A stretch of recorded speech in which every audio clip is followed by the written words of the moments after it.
čeprav ne zna leteti, bi znal na tleh se razleteti.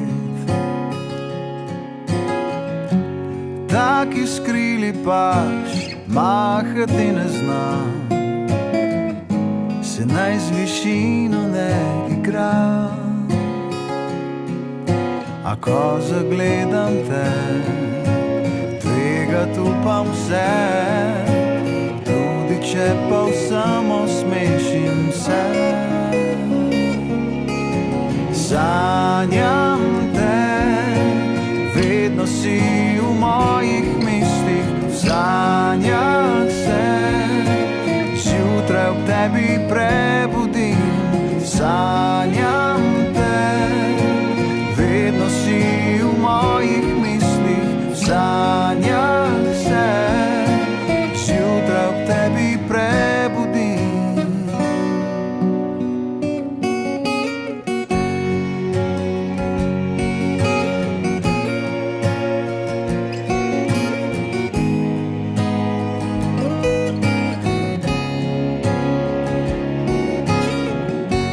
Kadar misliš, da zate ni meja.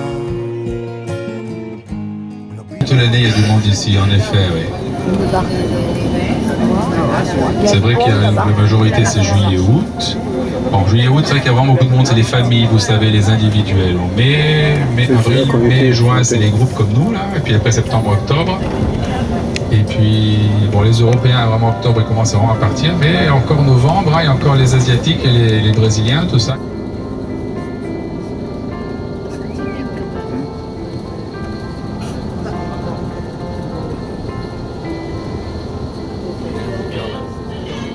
Chercher les champignons.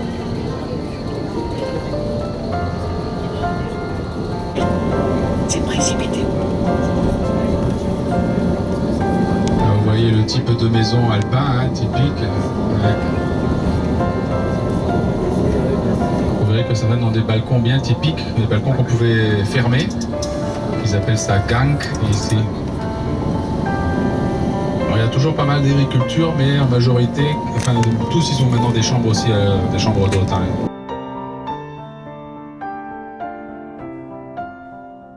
Ça c'est une source karstique car en vrai on voit pas exactement d'où elle sort, mais ça sort directement d'en dessous de la falaise.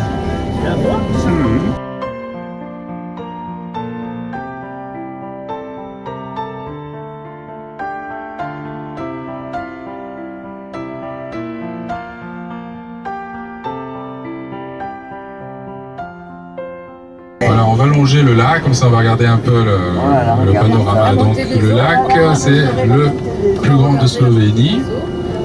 Le plus grand de Slovénie, 4,5 km de long, sur 2 et quelques de large et 45 de profondeur. Et puis problème de contact là.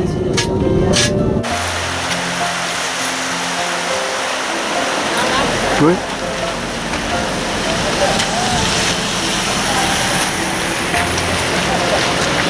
Il y a déjà l'église ?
Il faisait un fromage, comment dire, assez archaïque, primitif comme ils disent ici d'ailleurs.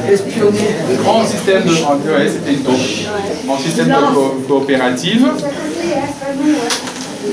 Système de coopérative, parce qu'il fallait savoir qu'au début, chaque paysan, donc ils avaient quoi, 3-4 vaches, et il avait une cabane dans un alpage, une deuxième cabane dans le deuxième alpage, une autre cabane dans le troisième alpage le plus haut.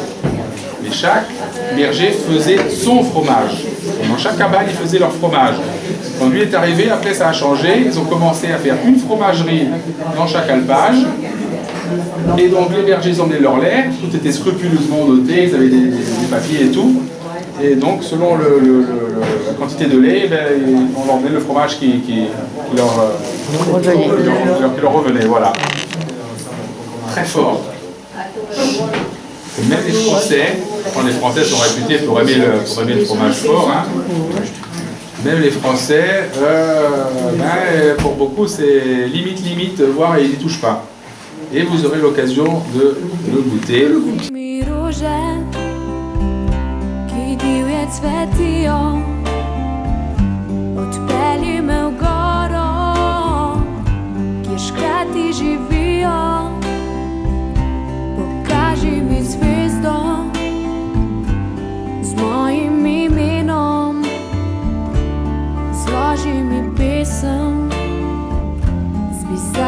Refrenom povabi me u časi u kraje neznane mi zjutraj pod oknom. Allez,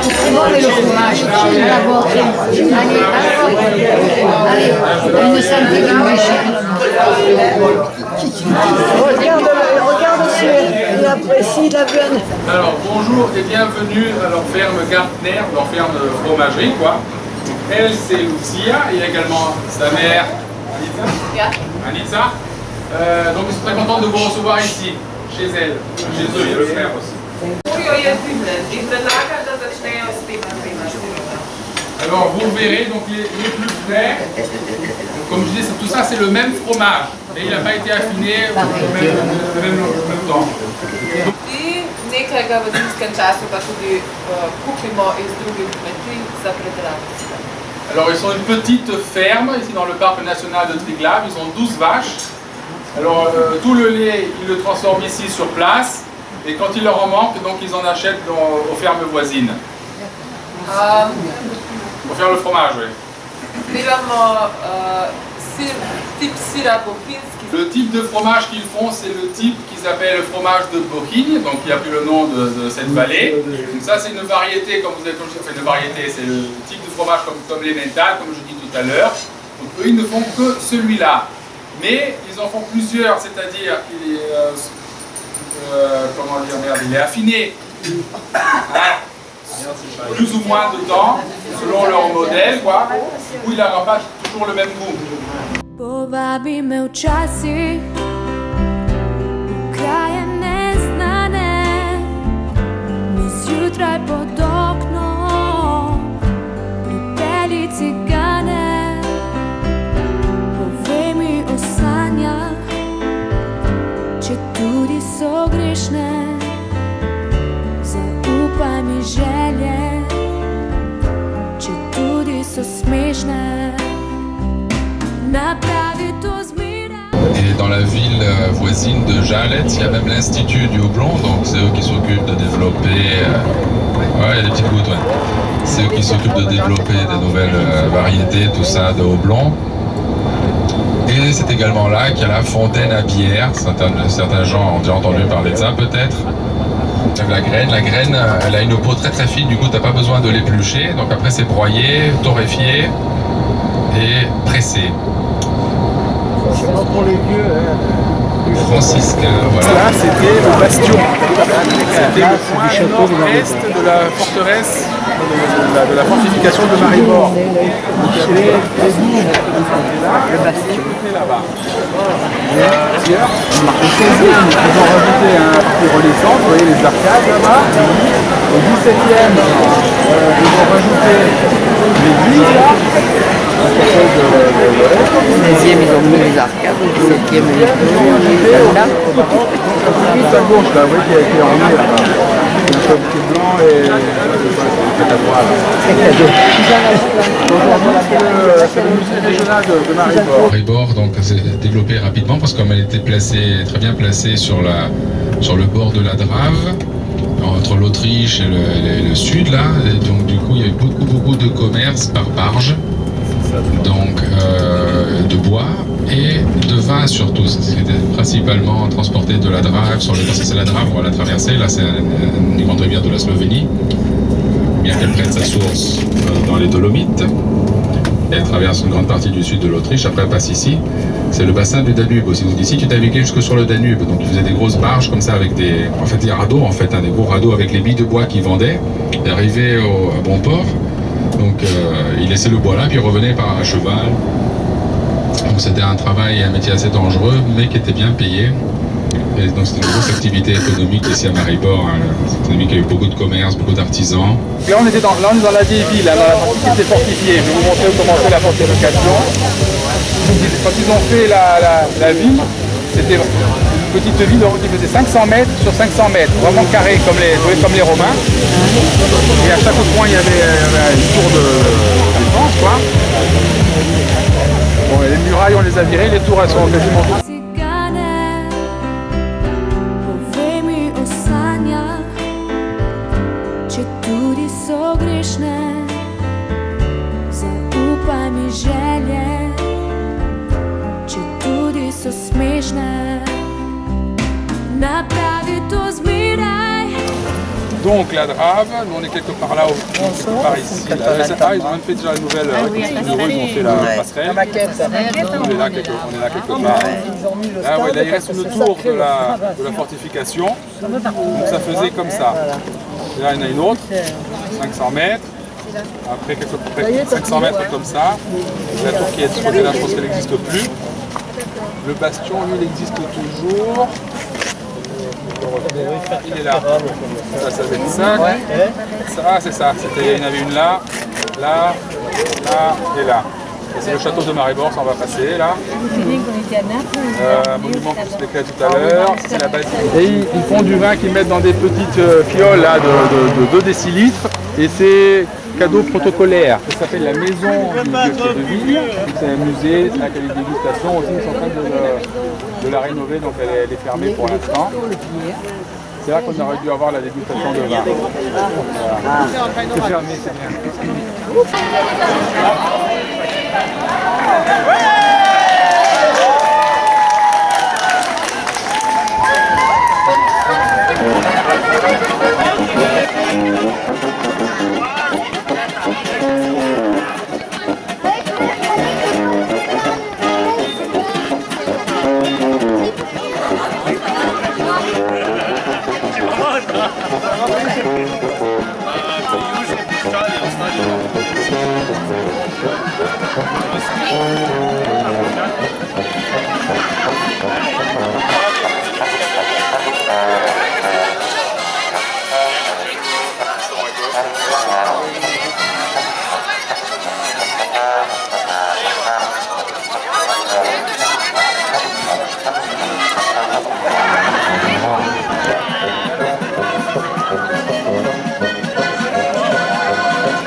Povej mi o sanjach, če tudi so grešne, zaupaj mi želje, če tudi so smešne, napravi to zmeraj.